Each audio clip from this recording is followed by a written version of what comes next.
If you could sum your career up in one word, what would it be? Hectic. Why hectic?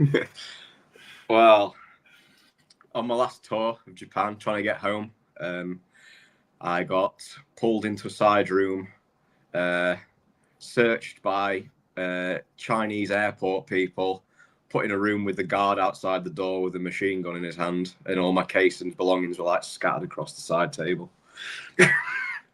Is there context to that, or is that just one of those things? No, just I was going through the airport and they just pulled me aside and was just like, pulled out my power bank and was like, what is this? And I was like, power bank. Obviously, I don't speak any Chinese, so yeah, it kind of scary that. And then I got pulled into this room and I was like, oh crap, I'm definitely going to miss my next connecting flight. What time did you actually get home after all that? I think I did 6 hours in that, and then got my flight from China to London, which was 12 hours. Wow, I imagine you were tired by the time you finished. Yeah, well, there was no trains at like a decent enough time to get me into the airport in Tokyo. So I think I went at about 10 o'clock at night the previous night and flew, I think, at 3 in the morning in Japan. So I was there for quite some time, literally just playing on my Switch in the airport, waiting for the plane. So. Anyway, that's kind of just a start thing. We're talking to obviously the Jack Bennett. We've got loads of stuff to talk about, deathmatch wrestling, everything else in between. Roll the intro. Let's have some fun.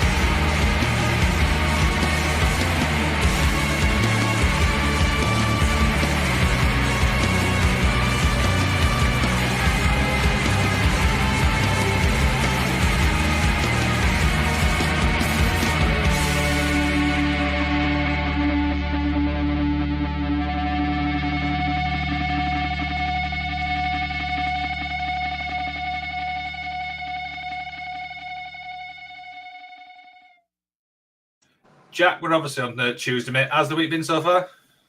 Busy. Just night shifts, and then went to the gym yesterday and we did like some big bank holiday Easter like team workout thing, which was quite, well, just tiring. Nearly killed me, but we're okay. Dear, we've obviously gym, work, and wrestling and stuff like that. Do you get chance like to yourself? Now and again, just sitting at home and just chilling out and playing some games and stuff like that, or on the Vinted. The Vinted's like a big side hustle. So. Okay, interesting. Okay, what's the go-to games? Come on. For me, at the minute, I love Yakuza. I've done like nearly all of them. Like, absolutely love that. Fire Pro, that's a big one. At the minute on my Switch, I'm doing Ni no Kuni. That's really fun. Sunk like 30 odd hours into that, and Pokemon. So. Oh dear. Do you think Pokemon's got worse as the years have progressed? The games or like the actual Pokemon themselves? I think both. Let's go both. Okay. I think the games as a whole have got a lot easier. Like, it's a lot lazier. I remember when like you didn't get like the shared XP. I remember it was just like the single Pokemon in the battle got the XP, unless you switched them out. But I think some of the Pokemon from like the most recent gens, some have been really cool, but some of them have just been like, this is just whack. Like, I'm not about it. The original 151, that's what we all love. Absolutely. I'm so glad you said the original 151 because it's absolutely probably one of the best. I don't mind Gen 3 and stuff like that, but yeah, that's Gen like 1, Trico and Mudkip, isn't it? Gen 3. Gen yes. 4. Okay, yeah. So yeah, I played a lot of like Sapphire and Ruby, so I can get behind that. Absolutely, stuff like that. But we're not talking about Pokemon, mate. We're talking about wrestling. So let's obviously start at the beginning, man. Everyone has a story in wrestling, mate. How does yours begin? So, I've always loved wrestling since I was like such a young kid. So some of my first early memories were with my dad watching it, and he's like massively into like New Japan, Noah, All Japan, stuff like that. So I remember watching that with my dad, and then eventually, I think when I was about 7 or 8, maybe even 9, I'm going to say, started getting all the DVDs and watching stuff like that. And then one day he goes, "You don't tell your mum about this," and he brings home the history of ECW. And then I think that put me down a certain path that kids of that age probably shouldn't be going down. Interesting. And what was that like when you obviously first watched ECW? Oh, it was so cool, man. I thought, you can forget John Cena now. It's all about Sabu and like RVD and like Rhino and Sandman and stuff like that. But then again, there was like Eddie Guerrero and like Dean Malenko, like putting on classics, which was like made me fall in love with like technical wrestling as well. Mm-hmm. So it was like I'm not just getting like the ECW one night stand. I'm getting all like the Extreme Rules pay-per-views. I'm getting everything I want in one show. Absolutely. What age, obviously, did you understand that there was more to like outside ECW? I'm talking like XPW and stuff like that. Probably about 10-ish. Because I remember watching ECW and really liking Tommy Dreamer, and I saw that he did a show with CZW, which I think in that show it was him versus, I'm half tempted to say Zandig on one of them. So, and then I was like, what's CZW? And I was like, Tournament of Death, and that sprouted Big Japan and all that good stuff. So how do you go from obviously watching it as a fan to basically being part of it? So I've only been wrestling really like 4 years now, I'm going to say. Properly 4 years. So I made my debut in the August. I swear I started in like the July. No, I made my debut in the October, but I started training like the July time. So it wasn't really a lot to get under my feet straight away. So I heard about Fight Factory, and a guy at work that I worked with at the time, I knew he went. So I was like, okay, I'll go down, see how it goes. And luckily I was in there with some like really cool guys that made my first session go. Like I had like no anxiety, no nerves. I didn't feel, oh, this guy's going to brain buster me on my head and I'm going to be in a wheelchair for the next 5 weeks. I'm never coming back. So it's a really positive experience, to be honest. And of course, you're trained by someone who I deeply respect, Dutch. What's it like, obviously, learning from him? Oh, it's incredible. Like, it's really cool because you've got like the two sides of him. There's like the times to like knuckle down and like, right, I want to show this guy exactly what I'm made of and like do him proud. And there's also the other times where he's like an absolute comic. So as I said, like when we've been on the road and stuff, just some of the things he comes out with, it's and like training under him and stuff like that. Like he'll just pop a few one-liners in there in like the most serious moments. You know. It kind of like breaks that like when you're like nervous as well, though, doesn't it? Yeah, definitely. Like I look at him as not just a coach, but as a friend as well. So like in my personal life, he has been there for me. I'd be lying if I said he wasn't. So, and like obviously a lot of like the backstage stuff there, it is not just this is your match, you do this. It's also like checking in on your well-being, which is like a big thing. So that's always really nice.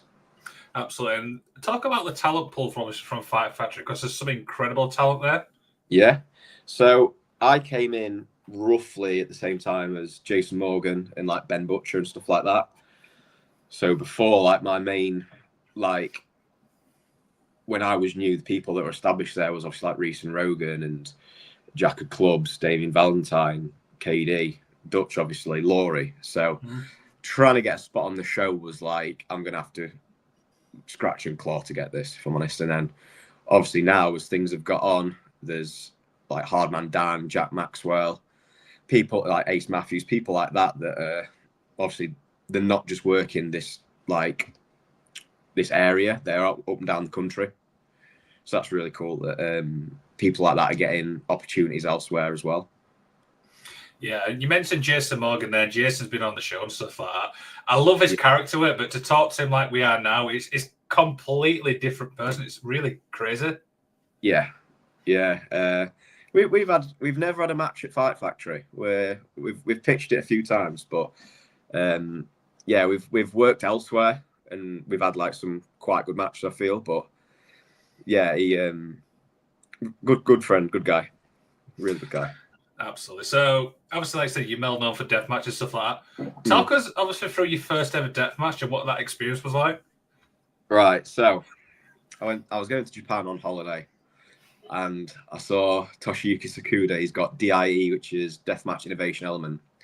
At this time, it was all no ring shows, so I was like, okay, Like, I really want to go to the show. Like, I think Sakuda is like one of the most individual like commodities in deathmatch. Like, he's small, but you know, he's such a good worker. He combines more of a lucha style with deathmatch, which you don't really see outside of like Zona 22, Zona 42, sorry, or like some of the AAA CMLL kind of stuff.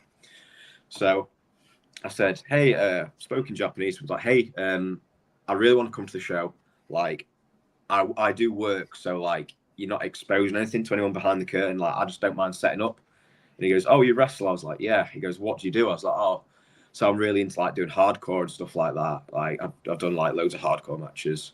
And he goes, oh, me and you deathmatch. I'm like, okay, cool. Like, and Jack of Clubs, who was on holiday with me at the time, I was bricking it so much. But especially when we got there, the venue was downstairs, and I was on with like people like Drew Parker, who was like a massive influence to me, and like Takayuki Ueki, who's really another cool guy who I've obviously become friends with, and Yoshihiko Uto, again, like somebody that I've gone back and seen countless times in Japan.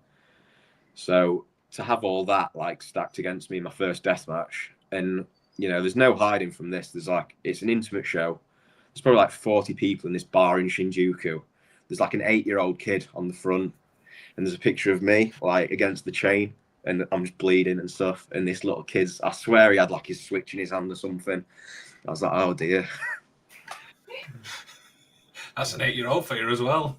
Yeah, that's cool. But over there, like, it's such a normal thing to go and take your kids to like deathmatch show.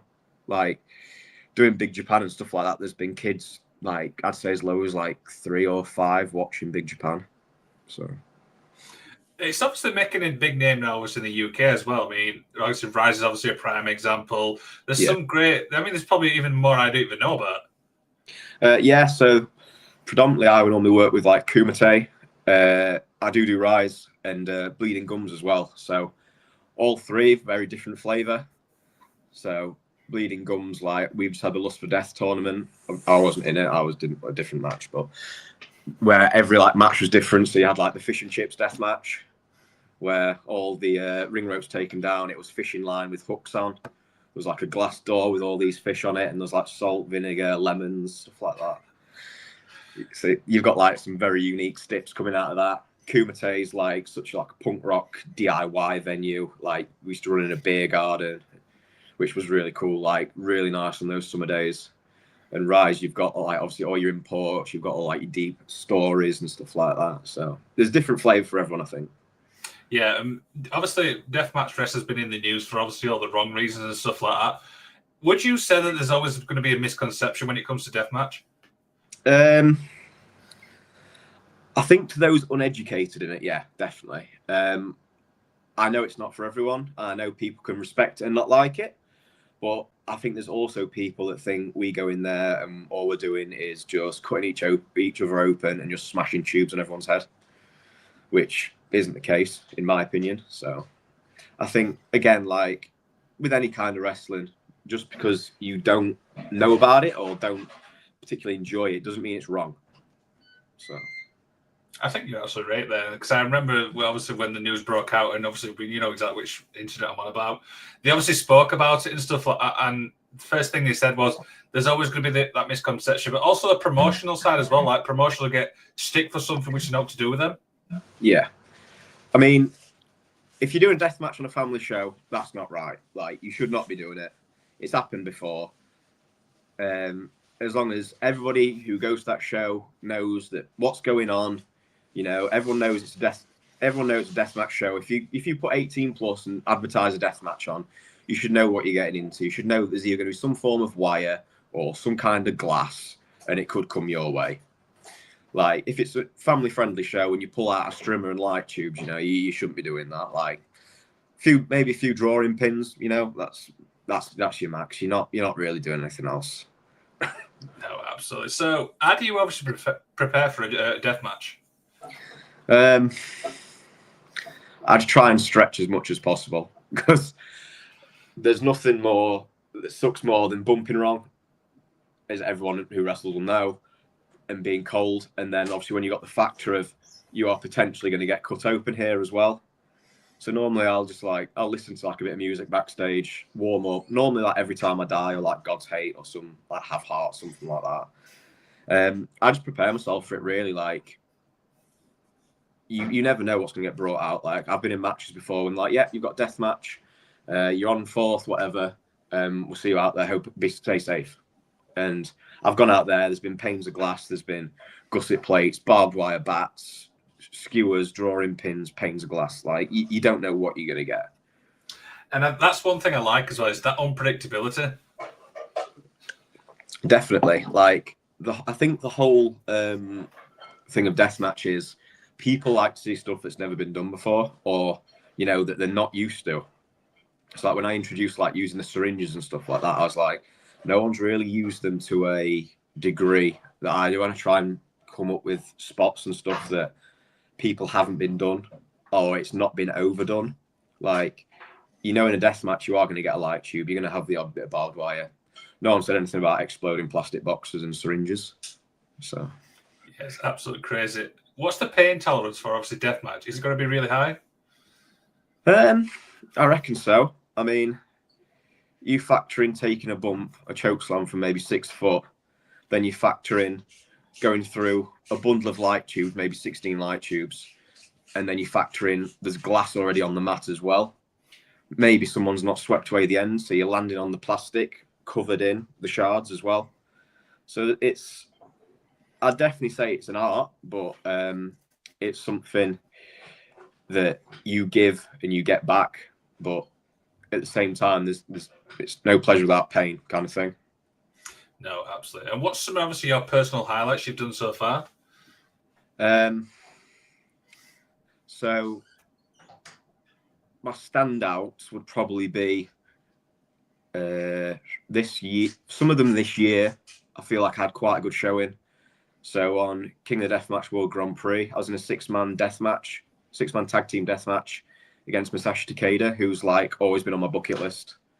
And like in the dressing room with some of the people there was just like mind blowing. Like, I was in there with like Masato Tanaka, Jun Kasai, Sasaki, Toru Sugiura, Violent Jack, Akira, Abdullah Kobayashi, stuff like that. And it was in my top 3. I'll always have like Jun Kasai, Onita, and Takeda. So that was like a big thing for me.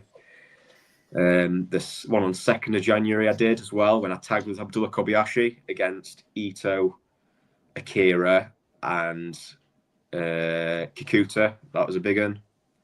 That was another fluorescent light tube death match. Just done Lust for Death 2 with Alton Thorne in a Find the Needle in the Nettle in the Needle stack match. That was quite cool.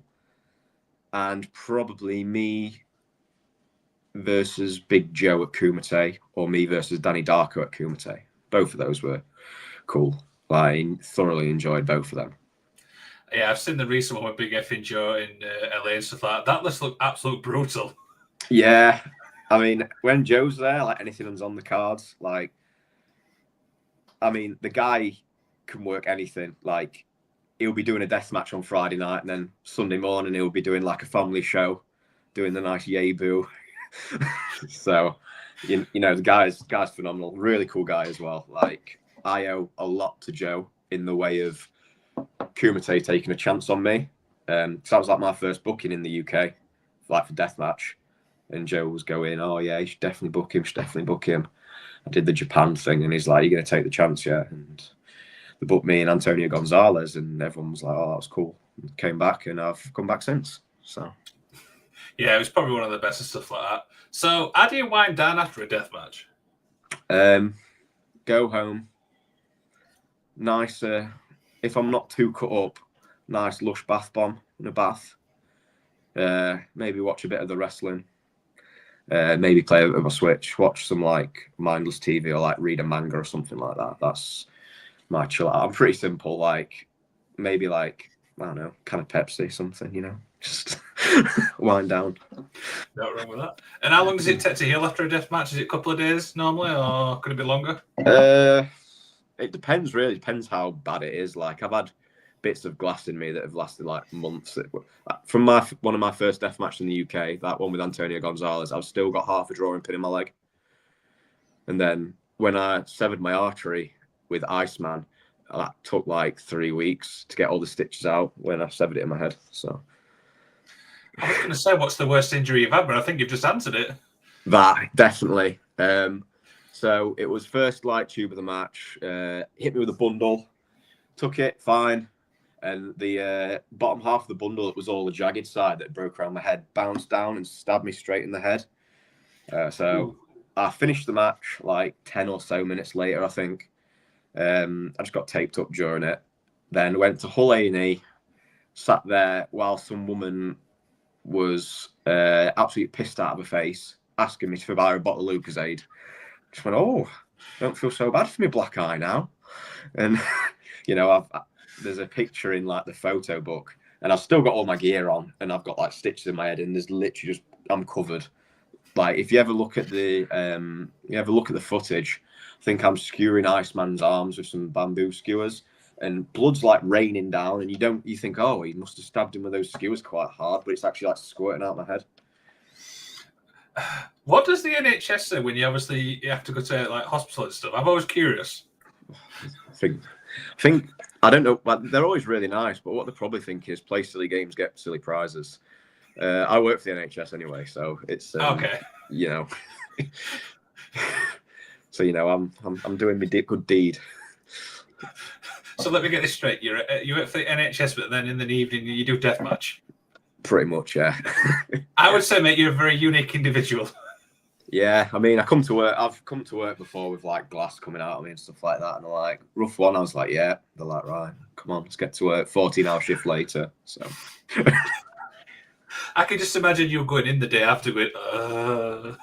No, like most of the time when I do shows on a Sunday or something, I'll get booked to work on like the next day. So, Lust for Death 2 was the Saturday night in Dundee, and I drove home early the next morning and did a night shift for 10 hours day after fighting Alton Thorne. So he's actually on the show soon as well, so I'm going to ask him about that. Oh yeah, yeah. The amount of stuff that was in that match was just painful. So when we put this obviously on Instagram, one fan obviously sent a few questions in, so we'll knock these out of the park. First one was, it's like a 3-part question. So first one was, who is your favourite opponent? Favourite opponent? Probably, if it's the person I faced the most, I'd probably go between Jack Maxwell or Michael Caden, because I fought him like 4 times in the space of 6 months. But yeah, Jack Maxwell as well. I've had tons with him. He's really cool. I feel like me and Danny Darko doing like 30 minutes in a death match was quite cool as well. I've got quite a few favourites, all for different reasons, really. Like, I just, if I'm doing a death match, I enjoy someone that will want to like technically wrestle with me and stuff like that. Like, again, I don't want to be just swinging tubes for 24 minutes. So, you know. I remember the Fight Factory pay-per-view, which were Jack to the Future, which were Jack Bennett versus Jack Maxwell versus Jack O'Clubs. And I'm like, and yeah. I asked Miss Rebecca about it. She says, we've got so many Jacks on that card, that's why we did it. Yeah, well, so that's the same day that the Iceman injury happened, like where I got my head sliced open. And backstage, I got patched up in A&E. I drove to the show and I was like, right, I'm here. I said, I need to take my head. And I said, I can still go. And Becca's like, okay, all right, we'll see what happens. We'll see what happens. And backstage, I don't know what happened or anything. I'd sat down and there was just blood just squirting out of my head still, even through the stitches. So she's like, it's a no-go tonight. I'm like, okay, that's cool. Like, I understand I want to wrestle. I understand she's like promoted me, but at the same time, drawing blood to that degree on a family show when it's not accidental, like, you know, it's not ideal for anyone. No, she's also a nurse as well, so she'll probably know better than anybody. Yeah, she knows what she's doing. Like, I trust her. So I was like, okay. There you go. The second part, obviously, Simon Gibbs' question was, what is the most brutal weapon that's been used on you? Oh, most brutal weapon. I went through a razor board at Lust for Death, the original one. It was me, Clint Margera, and Michael Caden in a saw death match. So there was like saws on a board, there was razor wire, No, not razor wire. Sorry, there was razors, and there was like a chair with like a razor board on it. So we did all that stuff, and I got chucked through that. Either that or the pit of needles in Lust for Death, that same match. So Clint Margera, Death Valley driving me through one of the giant plastic boxes filled with needles, but with light tubes strapped to the top. Who puts these contraptions together? Is it just anybody? So mostly, there's for Bleeding Gums, it's like Brian Bamford, who's like really cool guy. He's like, "Oh, what are you thinking for this match?" And I was like, "Oh, I've got an idea of we maybe get this, and then like the Deathmatch Outlaws as well for like all the Rise stuff. Like they make some like crazy stuff like Caribbean spider webs, and he made recently a exploding barbed wire baseball bat, like the Onita stuff. Mm-hmm. So that was it with the Sheffield show, and that was cool. I love Onita. Like I remember watching Terry Funk and Onita when I was probably about 12 years old, and seeing like all the exploding barbed wire and stuff. So that's cool. Yeah, absolutely. His final part of his question was, "What's the go-to cheat meal?" Oh, go-to cheat meal. In the UK, it's probably anything I can get my hands on, if I'm honest. Like McDonald's, we're probably going 3 or 4 double chili cheeseburgers, couple of bacon doubles, potentially some chicken selects, and then I'll probably go and get like tons and tons of Reese's Pieces or Reese's peanut butter stuff, maybe a cheeky Red Bull or some kind of like dirty milkshake. Okay, interesting. I'm actually curious now to see what you're going to say about this next question because it stumps a lot of people. For fans who's obviously not familiar with yourself, why should fans go check you out? This is promote yourself a little bit. Okay, so I try and highlight. I try to use psychology quite a lot in my matches, so I'll try and work a body part. I will work it, whether it's a normal match or a death match. I try and bring like more of a strong style over. So like I'm a big fan of like All Japan strong style, like Misawa, Kobashi, all that kind of stuff, and Kawada. So I'll try and implement that as much as I can into like any of my matches, and I don't try and be predictable. So most people think, oh, he'll finish with this, he'll finish with that. Like it could be finished with anything. It could be like a slingshot DDT, could be a brain buster, a tiger driver, could be some contraption if I'm in a death match, could be with syringe. You know, I like to work with various styles. I like to think I'm not one-dimensional in that way. So like I said, I don't just do deathmatch wrestling. I wrestle normal matches as well. Like I went like 40 minutes with Yuya Aoki last year, which he was the Big Japan Strong Champion. So I pride myself that I went quite a distance with someone with a decent bit of reputation behind them. So I like trying to prove I'm not just a deathmatch wrestler. Like I can go the distance in other ways. Okay, that's interesting. So I'll turn that question 180 and stuff like that. What do fans not know about you? What do they not know about me? I'm kind of an open book, to be honest. Like, I don't know, just that. I love I really like old 80s horror films. Like that maybe people like might shock people. Like I absolutely adore Hellraiser. Like manga, anime. Like I'm quite big into that. So like JoJo's Bizarre Adventure, I'm like big on that. One Piece. It's like I wanted to try and get some like JoJo reference on my next set of gear. So, but yeah, I also, you know, I'm at the end of the day, I'm just as much of a fan as anybody else. Like I'm just a massive mark for like CZW, like Freedoms, Big Japan, all that kind of stuff. So like even if I didn't go and work for them, I would still like actively go and watch it. Okay, interesting. So what would you say a misconception is when it comes to wrestling as a whole? That we're all fat and sweaty and live in the basement. Okay. Well, that's like, I remember when I first started watching wrestling, it was, oh, it's crap, you know. I'm just like, look, like, you know, everyone's got a hobby. I don't think anyone should be shunned for their hobby, whether it's buying and collecting Pokemon cards, or you like Marvel, or you like Batman, or, you know, you do a certain activity. You know, everyone's got something that makes them them. And I think for you to like shoot them down for it You know, I think it's a bit of a low shot, really. Like, I was vegan for like 8 years, and everyone's like, "Oh, you should get back on the meat." Like, I eventually did, but the way I used to look at it was, I never pushed it on anyone. Like, just because it's not for me doesn't mean it's not for everybody else. Same with like music taste.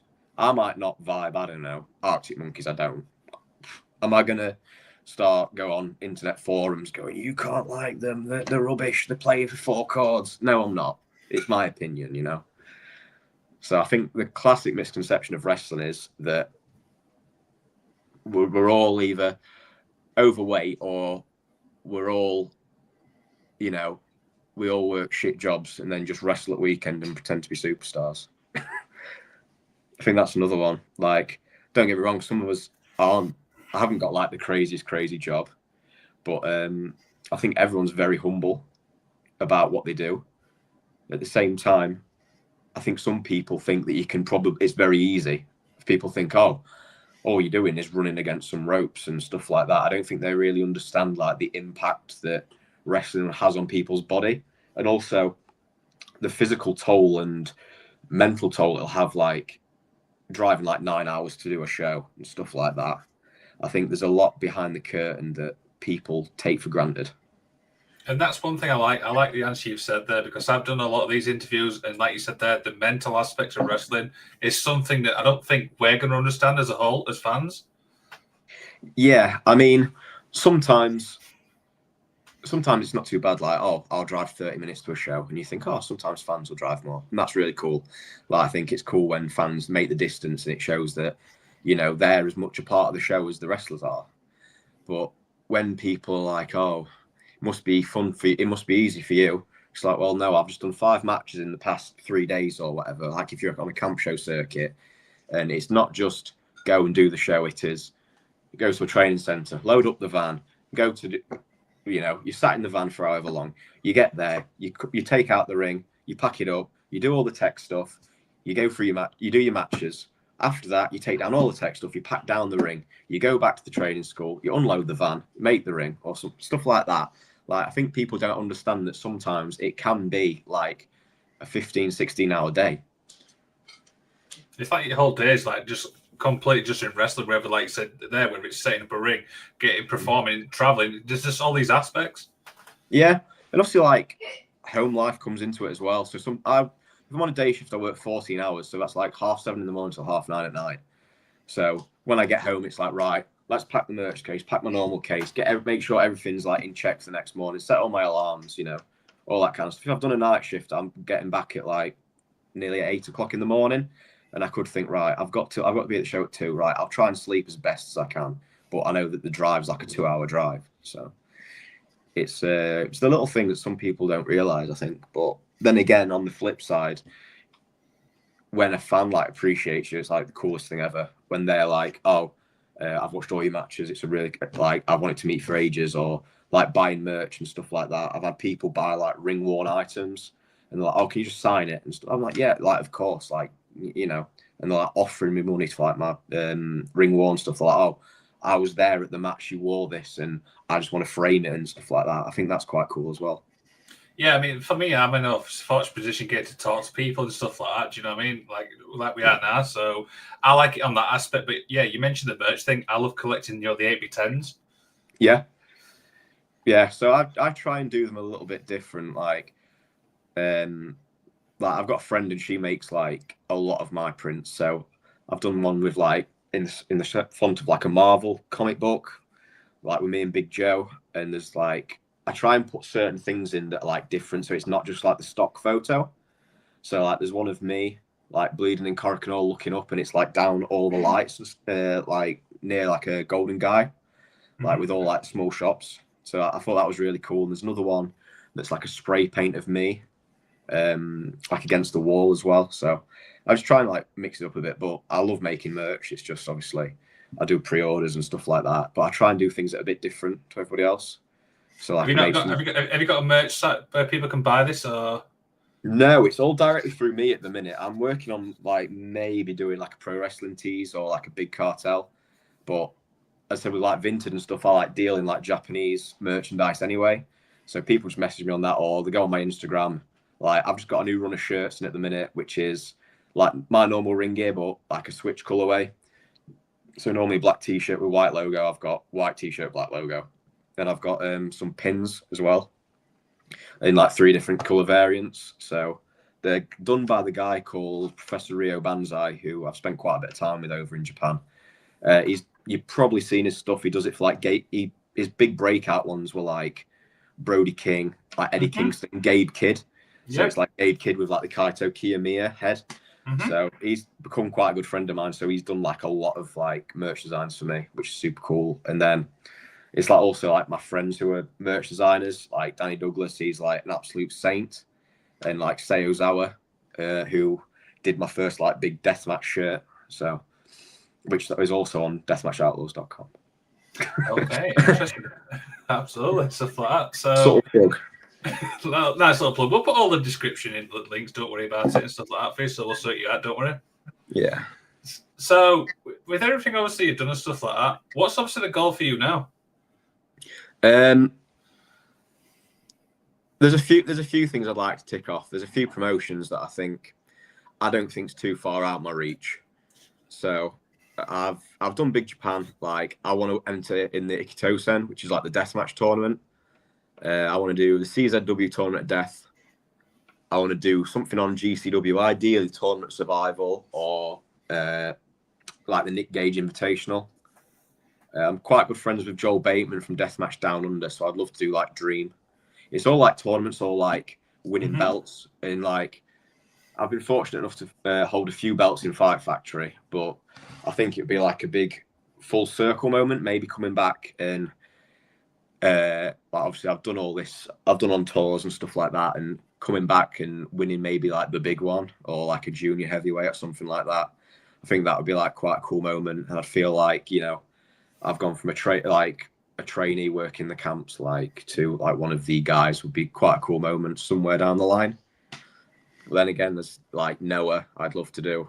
New Japan I think would be the goal for anybody, but whether or not they'd take me with my back looking like a map is another matter. That kind of brings me on to my next point. You mentioned that you didn't watch WWE. Do you watch wrestling from like a fan's point of view then at all? From a fan's point of view, yes. So like, I'll sometimes like study tape to watch it, but sometimes I'll like, you know, at the minute I started at middle last year, I started watching CZW from the start, and I just like the storyline. At the minute, I've got to Cage of Death 5, so it's like the backseat boys like Johnny Cashmere, Trent Acid, against like Team CZW, so you got like Nick Gage, Wife Beater, Zandig, so. And it's like some of the matchups that people don't realise were like so ahead of its time back then, which I think is really cool as a fan to watch. And you can see stuff like in today's wrestling that was done back then. That's kind of like what I watch as a fan. So like JC Bailey and Sonjay Dutt in a ladder match, like the spot they used, I thought that was so cool. So I tried to do that with me and Isaac North at NCW, where you make like a ladder slingshot. And just stuff like that. And obviously like Jody Fleisch and Johnny Storm, like best of the best. That's like absolute classic match. And those two guys still like going today. So I like watching anything like that. I think Johnny Storm's going to be in the next Fight Factory as well, I believe. Yeah. I'm going to try and get a book and get him to sign it. So you don't know, Johnny, best of the best in 2 years' time. Absolutely. So what's the biggest thing you've learned in wrestling as a whole? Be thankful. Like I came in and wrestling didn't owe me anything. I've been very thankful to go and travel to other countries to wrestle and meet some friends that I'll probably have forever. And being like so supportive, even though like they're on the other side of the world. Seeing things I'd only dream of as a kid, like watching New Japan and stuff like that, and watching Junkside jump off the balcony at Corrigan Hall, and then, you know, 2 years ago, well, just over a year and a half ago, like January 2024, like I got in there with Drake Younger and like had a decent showing. So it was like I was so nervous. I'm so nervous every time I go over there, to be fair. But like seeing arenas and stuff like that I've grown up watching, and then actually getting matches in them, it's very surreal. Absolutely. So a few little more questions, mate, as begin to wind down and stuff like that. So, is there any opponents you'd like to be in the ring with? Yeah, quite a few to be fair. Are we talking like normal matches, like dream matches, stuff that could be on the horizon, stuff, or? You tell me. I'll leave that to you. So, the big one for me, I've said this since day one. Everyone knows, like, I'm a massive fan of him. He was like such a cool guy when I did my first show. Drew Parker. Like, he was like on my first deathmatch show, he was like, he took me out like afterwards and was like, oh yeah, this is cool around here, I'll show you around and stuff. So, you know, he was like the coolest guy, and I think he's probably one of the most underrated wrestlers in general as a whole. So I probably love him. On like a local scale, Rogan, 100%. Like, he was there for my first training session, he was there for my first show. I've sat with him in the locker room, spoken not just wrestling but like life, and one of the guys that like gives so much to other people. And he's always said, "Oh, we'll do some mad shit one day, me and you." And we had saw a bit of it with like me and JOC against Yorkshire Tough, and I think that like scratched the surface. But yeah, he'd be a big one on the list. I'd definitely be saying that's probably one. Not maybe from a fan's point of view that they'd want to see, but just a personal like desire. It's like what you said there, bring it all full circle again. Yeah, 100%. Like, so, I feel like he's seen me grow. Like, he's messaged me when I've been doing stuff, and he's like, "You're killing it." Like, you know, like hearing that from people, and from people that like knew me as like when I wore trunks and kick pads, and everyone thought, "Oh, here we go." To like doing the stuff I've done, and they're like, "Oh, like well done, like, you know, you've done it." I'm thankful for, because I said they don't need to say that. People don't need to put me on a platform to do what I do, but they have the faith in me, which is appreciative. Absolutely. So, like I said, the fun final question, mate, and for obviously in the show and stuff, you've done so much in such a short time. For people who obviously wants to like take that first step in wrestling, what would you say to them? Keep your ears open. Listen, find a reputable training school. You know, take that gamble. Like, I was like 22, 23 when I started, and I wanted to do it since I was young. And my biggest regret when everyone goes, "Oh, would you do anything, change anything about wrestling?" I'd be like, "Yeah, I'd have started like 5 years earlier." So it's just that, like, you know, invest in a good training school. You know, there's plenty up and down the country. You know, you need to feel safe. You need to feel like you are getting something out of that training school. On the flip side, like, you need to know what you want to accomplish as well. I feel like, you know, if you just want to do this as a hobby, that's cool. But, you know, loads of people do it as a hobby. But if you're wanting to make like big strides, you need to like take training seriously. You know, not mess about in training. You know, listen. If you need, pay your dues. Like, no one likes breaking down a ring at 10 o'clock at night.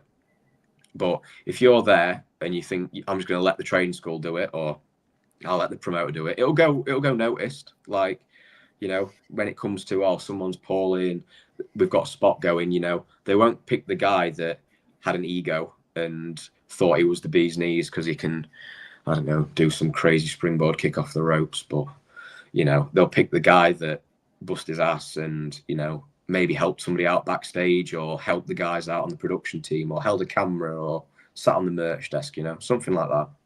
Or even giving water out, obviously, to the wrestlers. That's another one I hear a lot. Yeah, definitely. Like, you know, it doesn't go much for, you know, everything okay. How do you think it went? Or you did well out there, you know? It doesn't take much to be a nice guy, or, you know, just be a human being, you know? There's enough people behind the scenes that are in it for themselves, and they're not bothered about other people or how they look. They're just, you know, just some people just aren't nice people. I'll put it out there. But, you know, if you can, you know, put someone's anxiety at ease, we've all been there. We've all think, oh, we're going to have a crap match. You know, that's my only advice. Absolutely. Jack, that's an incredible thing to end on, man. Hope you've enjoyed yourself today. Yeah, it's been great, man. Thanks for having me. Absolutely. So I say this. What we'll do is we'll put links into all of your socials in the description, so Sweet. fans can obviously jump from here and stuff like that. I need one final thing from you, man. So everyone I interview gets to do the outro, so you can say anything you want, and I will hit the outro. Yeah. Well, thanks for watching. That's the main thing, you know. I mean, you don't have to take your time to watch me. So, yeah, that's it. So thanks for having me on. You know, soon you might see me pop up somewhere. Who knows? Who knows? Who knows?